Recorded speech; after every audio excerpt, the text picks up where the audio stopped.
கர்த்தருடைய பரிசுத்த நாமத்துக்கு ஸ்தோத்திரம். என் பேர் பூங்கொடி. நான் சென்னை இங்கே புருஷவாக்கத்துலேருந்து வரேன். நான் வந்து கவர்மெண்ட் ஜாபில் இருக்கேன். 4 வருஷமாக ஒரே போராட்ட பிரச்சனையாக இருந்தது. போன மாதம் வந்து அங்கிள்கிட்ட நானும் சாட்சி சொன்னப்போ என் வேலை பர்மனெண்ட் பண்ணி தாங்கப்பான்னு சொல்லி அங்கிள்கிட்டும் சொல்லி ஜெபித்தேன். அங்கிள் என் மகளுக்கு வேலையை பர்மனெண்ட் பண்ணி தாங்கன்னு சொன்னாங்க. அந்த ஜெபத்தை ஆண்டவர் கேட்டு எனக்கு பர்மனெண்ட் பண்ணி ஆர்டர் வந்தது. அதற்காக கர்த்தருக்கு நன்றி செலுத்துகிறேன். Praise the Lord. நாங்கள் திருச்சியிலேருந்து வரோம். ஐயாக்கிட்ட வந்து எங்களுக்கு தலையில் கை வச்சு ஜோம் பண்ணப்போ எனக்கு வந்து கொடுத்த வார்த்தை வந்து என் பிள்ளைகளுக்கு வேண்டியதெல்லாம் செய்வேன்னு சொல்லி கொடுத்துருந்தாங்க. அப்போ நான் என் தம்பி அம்மா வந்திருந்தோம். ஆண்டவர் வந்து அந்த நேரத்தில் வந்து என்னோடய ஜாப்க்காக நான் வந்து அதை குறித்து ரொம்ப ப்ரே பண்ணிகிட்டு இருந்தேன். அது நான் ஆக்சுவலி சவுதியில் ஒர்க் பண்ணிகிட்டு இருந்தேன். ஒரு எக்ஸாம் கிளியர் பண்ணுறதுக்காக இந்தியா வந்தேன். அது வந்து கிளியரே ஆகாத மாதிரி இருந்துச்சு. ப்ராசஸே ஓப்பன் ஆகலை. ஆனால் நான் அக்டோபர் மாதம் வந்துட்டு போனேன். நவம்பர் மாதம் எக்ஸாம் எழுதினேன். அந்த எக்ஸாமில் ஃபஸ்ட் அட்டம்ப்ட்லேயே நல்லா பாஸ் பண்ணி மார்க் வாங்க தேவன் எனக்கு கிருபை செய்தார். அப்புறம் எங்கள் அம்மாவுக்கு வந்துட்டு ஐயா வந்து ஜோம் பண்ணுறப்ப பரிபூர்ண சுகத்தை தருவார் அப்படின்னு சொல்லி ஜோம் பண்ணாங்க.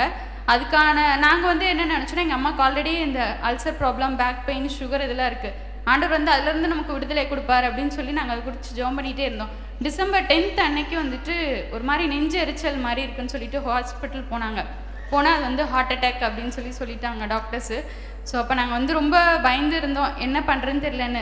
ஆன்ஜியோ பண்ணாங்க. ஆன்ஜியோ பண்ணிவிட்டு டாக்டர் சொன்னாங்க, பண்ண போகிறதுக்கு முன்னாடி அதே டாக்டர் சொன்னாங்க பிளாக் எதுவும் இருக்காது, ஒரு 40 to 30 அப்படி தான் இருக்கும்னாங்க. பண்ணதுக்கப்புறம் பார்த்தா பிளாக் வந்து 80 to 90 இருந்தது. நீங்கள் வந்துட்டு கண்டிப்பாக ஸ்டென்ட் வச்சே ஆகணும்னு சொல்லிட்டாங்க. நாங்கள் டிஸ்சார்ஜ் ஆகி வீட்டுக்கு போயிட்டு வந்தோன்னே அப்போ எங்களுக்கு அம்மா வந்து சொன்னாங்க, ஐயா சொன்னாங்க பரிபூர்ண சுகத்தை தருவார்னு. நான் போய் ஸ்டென்ட் வைக்கலாம் அப்படின்னு சொல்லி அந்த ப்ரொசீஜர் பண்ணோம். இன்றைக்கி அதே டாக்டர் சொல்கிறாங்க, இப்போ பிளாக் எதுவும் இல்லை, ஸ்டென்ட் வச்சாச்சு. டாக்டர் சொல்கிறாங்க இந்த ஹார்ட் அட்டாக் வந்து இன்றைக்கி சடனாக வந்ததோ எதுவும் கிடையாது, பல நாளாக இருக்கலாம், பல மாதமாக இருக்கலாம், பல வருஷமாக இருக்கலாம் அப்படின்னு சொன்னாங்க. நான் வந்து ஒரு நர்ஸ், என்னால் புரிஞ்சுக்க முடியும். ஒரு ஹார்ட் அட்டாக் வந்து இவ்வளோ நாள் கழித்து எங்களுக்கு இது தெரிஞ்சிருக்கு. ஆண்டவர் இம்மட்டுமா ஜீவனை காத்தார். அதற்கு கொடான கொடி நன்றி. ஹல்லேலூயா.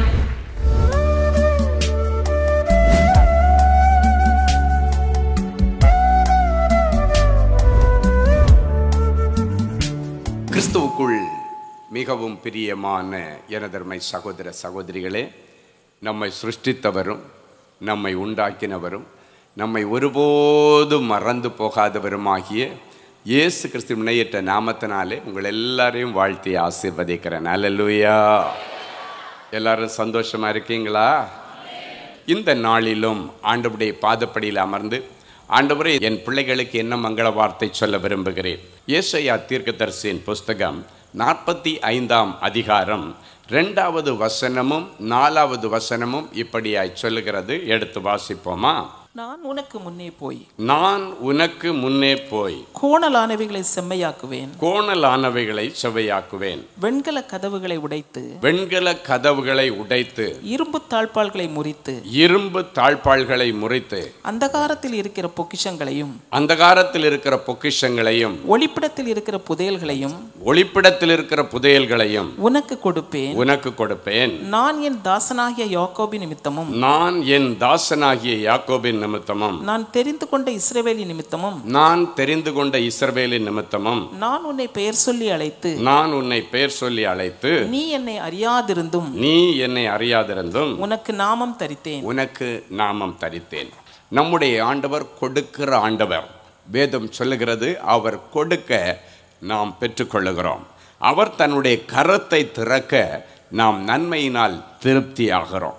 இன்றைக்கு நிறைய செல்வங்களையும் ஆசீர்வாதங்களையும் மனதார ஆண்டவர் உங்களுக்கு கொடுத்து இந்த நாளிலிருந்து உங்களுடைய வாழ்க்கையில் ஒரு பெரிய ஆசீர்வாதத்தின் அத்தியாயத்தை ஆண்டவர் தொடங்கி வைக்க விரும்புகிறார். இன்றைக்கு ஆண்டவர் உங்களை பார்த்து சொல்றாரு, இது கிடைக்கல, அது கிடைக்கல, புலம்பாத விடு, பரவாயில்ல, ஆண்டவரை என்ன தர போறீங்க? ஆபிரகாம் அன்றைக்கு ஆண்டவருடைய சமூகத்திலே வந்து திடீரென்று ஆண்டவர் ஆபிரகாமுக்கு முன்னால வந்து நின்று சொல்லுகிறார் தரிசனத்திலே, ஆபிரகாமே, நான் உனக்கு கேடகமும் மகாபரிய பலனுமாயிருக்கிறேன். ஆனால் ஆபிரகாம் என்ன தெரியுமா பதில் சொன்னான்? அதெல்லாம் இருக்கட்டும் ஆண்டவரே, இன்னைக்கு என்னை பார்க்க வந்திருக்கிறீங்க, எனக்கு என்னத்தை தருவீர்? நான் பிள்ளை இல்லாதிருக்கிறேனே. இன்னைக்கு நீங்கள் வந்திருக்கிறதெல்லாம் சரி, எனக்கு என்ன கொடுக்க போறீங்க? நான் பிள்ளை இல்லாமல் இருக்கிற ஆண்டவரே என்று சொல்லி தன்னுடைய இருதயத்தில் இருக்கிற அங்கலாய்ப்பை அவன் ஆண்டவரிடத்தில் சொன்னான். என்னத்தை கொடுப்பீர், நான் பிள்ளை இல்லாது இருக்கிறேனே. ஆண்டவர் வெளியே கூட்டு வந்து வானத்து நட்சத்திரங்களை அண்ணாந்து பாருன்னு சொன்னார். அது அண்ணாந்து பார்த்து நீ கவுண்ட் பண்ணு, ஒன்றொன்னா எண்ணி பாருனாரு. அவனால் எண்ண முடியலை. ஆண்டவர் சொன்னார், உன் சந்ததியும் இதே போல எண்ணி முடியாததாக இருக்கும். ஹல்லேலூயா. இன்றைக்கு ஆண்டவர் உங்கள் முன்னால் வந்து நிற்கிறார். ஆண்டவரிடத்தில் கேளுங்க, ஆண்டவரே எனக்கு என்னத்தை தரப்போகிறேன், நான் பிள்ளை இல்லாமல் இருக்கிறேனே, எனக்கு இன்னும் ஒரு நல்ல வாழ்க்கை இல்லாமல் நிற்கிறேனே, ஆண்டவரே எனக்கு ஒரு வேலை இல்லாமல் நிற்கிறேனே, இன்னும் டிகிரி படிக்க முடியாமல் நிற்கிறேனே, ஆண்டவரே இன்னும் எனக்கு ரட்சிப்பின் பரிபூர்ணம் இல்லாமல் நிற்கிறேனே, எனக்கு என்ன தரப்போறீங்க ஆண்டவரேன்னு சொல்லி உங்களுடைய இருதயம் நீண்ட நாள் காத்திருந்த இருதயத்தில் ஏங்கினதை கேளுங்கள். அந்த பொக்கிஷம் எந்த அந்தகாரத்தில் இருந்தாலும் முன்னே போய் அவைகளை எல்லாம் உடைச்சி, தடைகளை உடைச்சி அதை எடுத்து கொண்டு வந்து உன் கையிலே கொடுப்பேன் என்று சொல்லுகிறார். ஹல்லேலூயா. இன்னைக்கு உங்களுடைய எல்லா தரித்திரங்களை ஆண்டவர் மாற்றப் போகிறார். எல்லா பஞ்சங்களுக்கு முற்றுப்புள்ளி வைக்க விரும்புகிறார். சொட்டு சொட்டாய் வருகிற ஆசீர்வாதங்களை இனி மதகுகளை திறந்து விட்டு மடை திறந்த வெள்ளம் போல உங்களுக்கு நேராய் வரப்போகிறார். உங்களுடைய வியாபாரத்தில் ஒரு பெரிய செழிப்பை கர்த்தர் கொடுக்க போகிறார். உங்களுடைய ஊழியத்தில் ஒரு மகிமையான செழிப்பு, ஒரு மகிமையான அறுவடை, ஆத்தும அறுவடையை கர்த்தர் கொடுக்க போகிறார். நல்ல வல்லமையின் வரங்களை கர்த்தர் இன்றைக்கு உங்களுக்கு கொடுக்க விரும்புகிறார். இது உன்னுடைய ஆசீர்வாதத்தின் வாசல்களை ஆண்டவர் திறந்து விடுகிற நேரம், அடைப்புகளை எல்லாம் பிடுங்கி விடுகிற நேரம், எல்லாம் மூடப்பட்ட வாசல்களை எல்லாம் திறந்து விடுகிற நேரம். இது பாக்கியமான நாள். இன்றைக்கு உபத்திரவத்திற்கு முடிவு வருகிறது.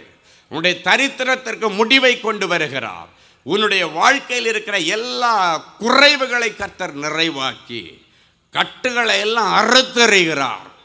உனக்கு விரோதமாக எங்கே மந்திரவாதம் பண்ணியிருந்தாலும் எல்லா மந்திரவாத வல்லமைகளை ஆண்டவர் அழித்து கொண்டிருக்கிறார். செய்வினை கட்டுகளை எல்லாம் கர்த்தர் அழிக்கிறார். அழிவின் காலங்களுக்கு முடிவு வருகிறது. வாழ்வின் காலங்கள் ஆரம்பிக்கிறது என்று கர்த்தர் சொல்லுகிறார். நீ விசுவாசித்தால் தேவனுடைய மகிமையை காண்பாய். ஹல்லேலூயா. அவர் உனக்கு முன் செல்லுகிற தேவன்.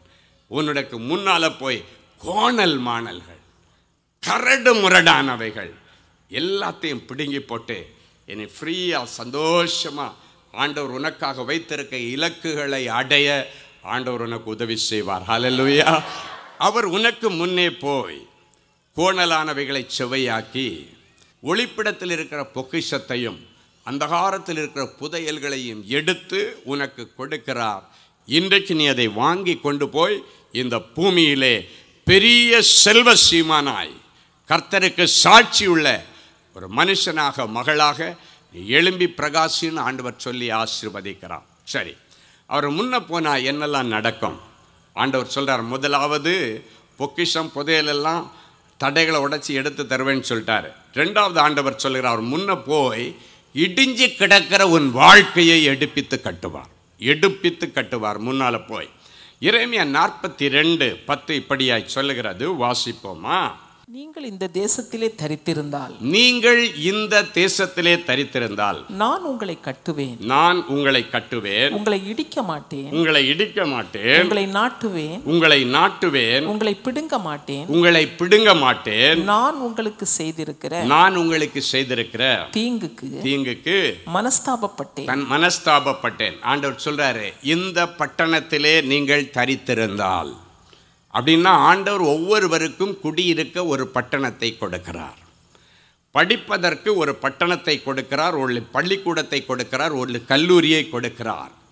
அவர்கள் கடைசியாக செட்டில் ஆகிறதற்கு ஒரு தேசத்தை கொடுக்கிறார்.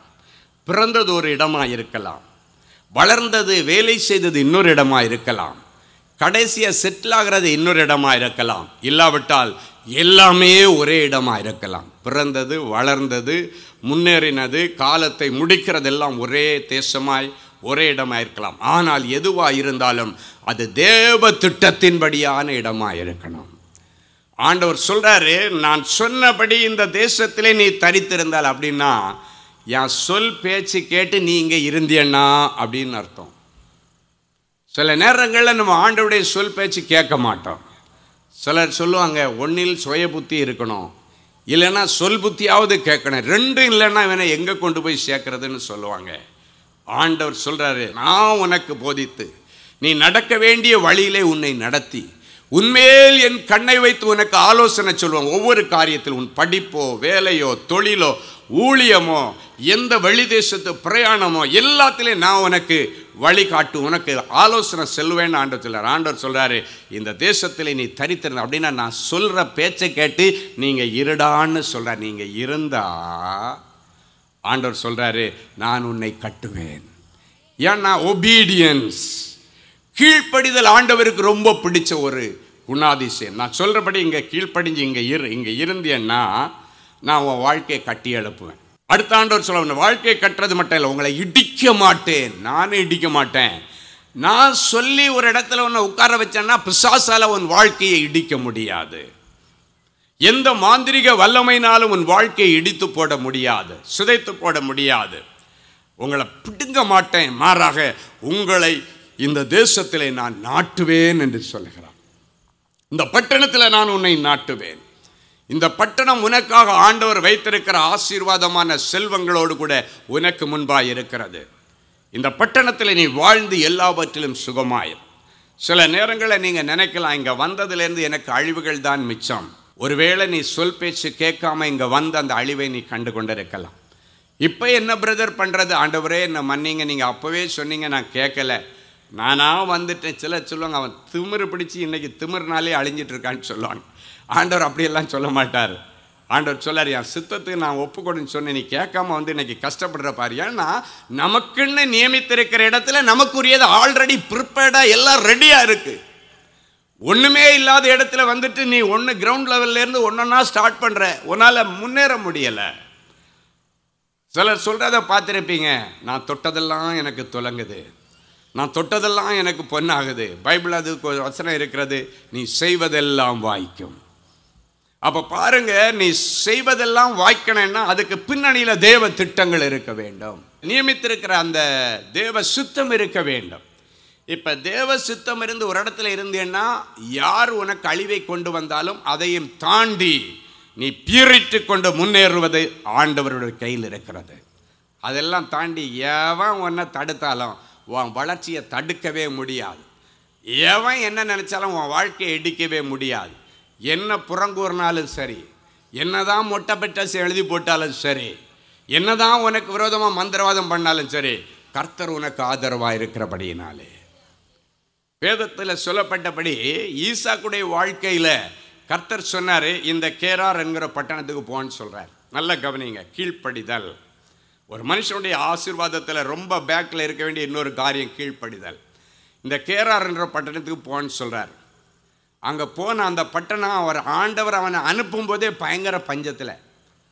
அதில் ஒரு வசனம் இருக்கிறது, ஆபிரகாமின் நாட்களில் உண்டான பஞ்சமே இல்லாமல் பின்னும் ஒரு பஞ்சம் அந்த தேசத்தில் அந்த பட்டணத்தில் இருந்தது. அப்படின்னா ஒரு பஞ்ச காலத்தில் நம்ம எல்லாம் என்ன நினைக்கிறோம், அங்கே ஏற்கனவே காய்ஞ்சி போய் கிடக்கு, அங்கே போய் நம்ம என்ன பண்ண போகிறோம். அன்னைக்கு ஈசாக்கு அப்படி நினைக்கல. அவருக்கு நல்லா தெரியுது இங்கே பஞ்சகாலம். ஆனாலும் ஆண்டவர் சொல்கிறார், நான் போகிறேன், அவ்வளோதான். ஆண்டவர் சொல்லி போனால் நமக்கு அங்கே உள்ள எல்லா காரியமும் ஆல்ரெடி அங்கே ரெடியாக இருக்கும். உலகத்தாருக்கு பஞ்சகாலமாக இருக்கலாம், ஆனால் நமக்கு சாதகமான காற்று அங்கு வீசும். அவன் அந்த வார்த்தையை நம்பி போனான்.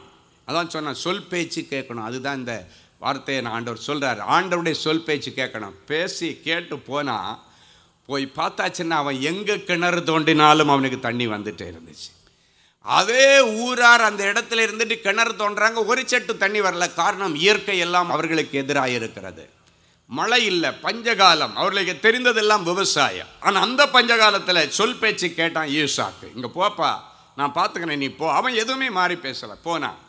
ஆண்டவர் தானே அனுப்பினார். அவனுக்கு நல்லா தெரியுது இயற்கை எதிர்மறையாக இருக்கிறது, அங்கே இருக்கிற ஜனங்கள் எதிர்மறையாக இருக்கிறார்கள், இடம் புதுசு, எல்லாம் புதுசு. ஆனால் ஒன்று மட்டும் பழசு, அவன் கும்பிடுகிற தேவன், அவன் ஆராதிக்கிற தேவன், அவன் வழிபடுகிற தேவன், அவனுக்கு நல்ல ஆலோசனை வழங்கி போன் சொன்ன தேவன் அவனுக்கு புதியவர் அல்ல, பழக்கமானவர். இடம் பழக்கமானதல்ல, அங்க இருக்கிற மனுஷர்கள் அவனுக்கு பழக்கமானவர்கள் அல்ல. உனக்கு தெரிந்த ஒருவர், பழக்கமான ஒருவர் இயேசு இருக்கிறார். அவர் உன் கூட வர்ற பாரு, போயிட்டே இரு. எங்க ஊருக்கு போனாலும் அவர் எங்க போனாலும் உன்னை பாதுகாப்பார், எங்க போனாலும் உனக்கு வழிகளை திறப்பார். உனக்கு உள்ளதெல்லாம் அங்க ரெடியா இருக்கும். என்ன நடந்துச்சு? வேதம் சொல்லுகிறது, அந்த பஞ்ச காலத்திலே ஈசாக்கு விதை விதைத்தான். கர்த்தர் அவனை ஆசீர்வதித்தபடியினால் அந்த வருஷத்தில் 100 மடங்கு பலனடைந்து ஐஸ்வர்யவானாகி வர வர விருத்தி அடைந்து மகா பெரியவனாய் மாறினான். ரகசியம் என்ன? ஆண்டவருடைய சொல் பேச்சு கேட்டான். அதான் இந்த வசனம், இந்த தேசத்திலே நீங்கள் தரித்திருந்தால் நான் உங்களை கட்டுவேன். என் சொல் பேச்சு கேட்டீங்கன்னா அவன் வாழ்க்கை நல்லா இருக்கும், அவன் வாழ்க்கை இடிக்க விட மாட்டேன்.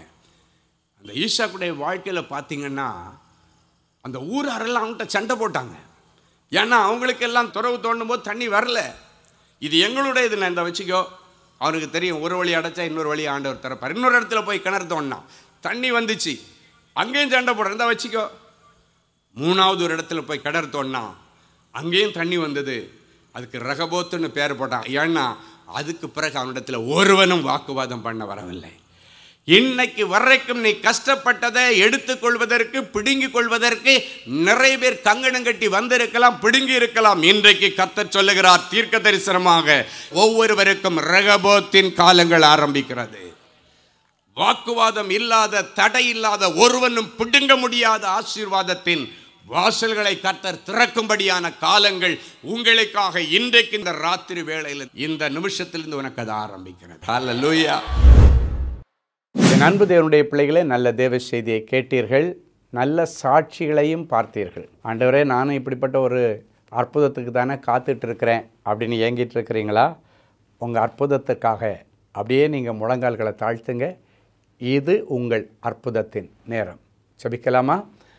அன்பான ஆண்டவரே, உமக்கு நன்றி. நிறைஞ்ச மனசில் என் பிள்ளைகளை ஆசீர்வதிக்கிறேன். உம்முடைய மங்களகரமான வார்த்தைகளை கேட்டுக்கொண்டு டிவி பெட்டிக்கு முன்னால் முழந்தாள் படியிட்டு, ஆண்டவரே எனக்கு இறங்கும், ஆண்டவரே எனக்கு உதவி செய்யும் என்று கேட்கிற என் பிள்ளைகளுக்கு உடைய உதவிக்கரம் நீட்டப்படட்டும். இன்றைக்கு என் பிள்ளைகள் இந்த செய்தியில் என்னென்ன வார்த்தைகள் எல்லாம் கேட்டாங்களோ அந்த வார்த்தைகள் எல்லாம் இவர்கள் வாழ்க்கையிலே ஆம் என்றும் ஆமேன் என்றும் நிறைவேறட்டும். எல்லா தடைகளை உடைச்சி போடுங்க ஆண்டவரே. தடைகளை உடைக்கிற ஆண்டவரே, என் பிள்ளைகளுக்கு முன்னே செல்லுவீராக. உடைய வியாபாரத்தில் காணப்படுகிற தடைகள், வேலை ஸ்தலத்தில் காணப்படுகிற தடைகள், படிப்பில் காணப்படுகிற தடைகள், ஊழியத்தில் காணப்படுகிற தடைகள், அத்தனை தடைகளையும் உடைச்சி ஆண்டவர் அற்புதம் செய்யும். இவ்வளவு நேரமும் உம்முடைய வாயினாலே நீர் சொன்னீர். இந்த நிமிஷம் அதை கரத்தினாலே என் பிள்ளைகளுக்கு நிறைவேற்றுவீராக. இவர்கள் கேட்ட அத்தனை மங்கள வார்த்தைகளின்படியே என் பிள்ளைகளுக்கு ஆக கடவது நிறைவேறுவதாக நாங்கள் வாழ்த்தி மனதார நாங்கள் ஆசீர்வதிக்கிறோம். எனக்கு இறங்கும் தேவனேன்னு கதறுகிற பிள்ளைகளுக்கு நீர் இரக்கத்தில் ஐஸ்வர்யமுள்ள தேவன் அல்லவா?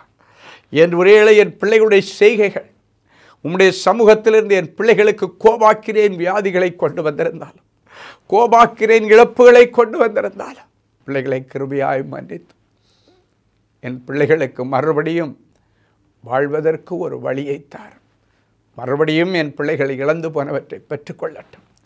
ஆண்டவருடைய சரீரத்தில் இருக்கிற கொள்ளை நோய் இயேசுவின் நாமத்தினாலே மறைந்து போகட்டும். தெய்வீக தொடுதலை தாரும். டிவி பெட்டிக்கு முன்னால் முழந்தாள் படியிட்டு கிடக்கிற என் பிள்ளைகள் உடைய இருதயத்தின் அங்கலாய்ப்புகள் உமக்கு தெரியும் ஆண்டவர். சில காரியங்களை யாரிடத்தில் சொல்லி அழ முடியாமல் என் பிள்ளைங்க கதறிட்டு இருக்கிறாங்க. அவற்றை உங்கள் பாதத்தில் வைத்து நாங்கள் ஜெபிக்கிறோம். இரக்கத்தில் ஐஸ்வர்யமுள்ள தேவனே, என் பிள்ளைகளுக்கு இறங்கி அற்புதங்களை செய்யும். ஒவ்வொருவரையும் தொட்டு குணமாக்கும். கற்பத்தின் வியாதிகள் மாறட்டும் சுவாமி. கற்பத்தில் இருக்கிற கட்டுகளும் கட்டிகளும் மறைந்து போகட்டும். ஒரு சந்ததிக்காய் ஏங்கிக் கொண்டிருக்கிற என் பிள்ளைகளுக்கு இன்றைக்கே ஒரு அற்புதம் நடக்கட்டும். இன்றைக்கே பரலோகத்தின் திரவியம் அவருடைய கற்பத்தை நிரப்பட்ட சுவாமி. யாராவது என்னை கை தூக்கி விடமாட்டாங்களான்னு கதறிக்கொண்டிருக்கிற பிள்ளைகளுக்கு ஆண்டவரே இறங்கி நின்று என் பிள்ளைகளை கை தூக்கி அவர்களை ராஜாக்களோடும் பிரபுக்களோடும் உட்கார வைத்து அளவை பார்ப்பீராக. நியாயமான விருப்பங்கள் வாஞ்சிகள் எல்லாம் நிறைவேறட்டும். நிறைஞ்ச மனசில் பிள்ளைகளை ஆசீர்வதிக்கிறேன் இயேசுவின் மூலம் பிதாவே. ஆமேன், ஆமேன்.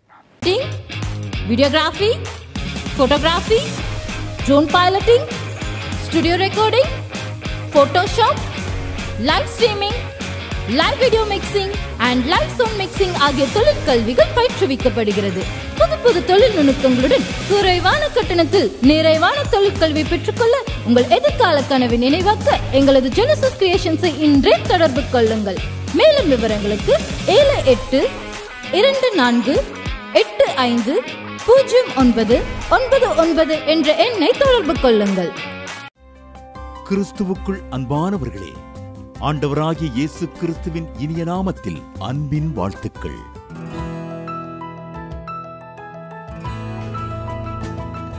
எங்களுடைய மார்வெல் திருமண தகவல் மையத்தை ஆன்லைன் சேவை மூலம் உங்களுக்கு அறிமுகப்படுத்துவதில் நாங்கள் மிகுந்த மகிழ்ச்சி அடைகிறோம். எங்களது மார்வெல் திருமண மையம் கிறிஸ்தவ குடும்பத்தில் திருமணத்திற்கு ஆயத்தமாயிருப்பவர்கள் தங்களுக்கு ஏற்ற வாழ்க்கை துணையை தேர்ந்தெடுக்க சிறந்த திருமண சேவை மையமாக இருக்கிறது. மேலும் மார்வெல் திருமண தகவல் மையத்தில் நீங்கள் பதிவு செய்வதற்கு எங்களது இணையதள முகவரி www.marvelmatrimony.com மற்றும் அலைபேசி எண் 7824855999 என்ற எண்ணிற்கு தொடர்பு கொள்ளலாம். சென்னை, நாகர்கோவில் மற்றும் மும்பை நகரில் உள்ளவர்கள் பதிவு செய்ய விரும்பினால் கீழ்கண்ட விலாசங்களில் உள்ள எங்களது அலுவலகங்களோடு தொடர்பு கொள்ளலாம். Email info@marvelmatrimony.com. ஆண்டவர் தாமே உங்களை அளவில்லாமல் ஆசீர்வதிப்பாராக. அன்பு தேவனுடைய பிள்ளைகளே, இந்நிகழ்ச்சியின் மூலம் நீங்கள் பெற்றுக்கொண்ட ஆசீர்வாதங்களையும் உங்கள் ஜெப விண்ணப்பங்களையும் அனுப்ப வேண்டிய முகவரி தேவனின் அன்பு ஊழியங்கள், எண் 340B பார் 1A 3B1 Vinayak avenue, OMR road, Okkiyam, Thoraipakkam, Chennai 600097. இது இந்தியன் ஆயில் பெட்ரோல் பங்க் எதிரில் அமைந்துள்ளது மற்றும் காக்னிசன்ட் டெக்னாலஜி சொல்யூஷன்ஸ் அருகிலும் அமைந்துள்ளது. மின்னஞ்சல் prayer@godsloveministries.co.in. எங்களது இணையதளம் www.godsloveministries.co.in. மேலும் 24 மணி நேர ஜெப உதவிக்கு 044-5447-999 மற்றும் 9941950999 என்ற எண்களுக்கு தொடர்பு கொள்ளுங்கள். கர்த்தர் தாமே உங்களை ஆசீர்வதிப்பாராக.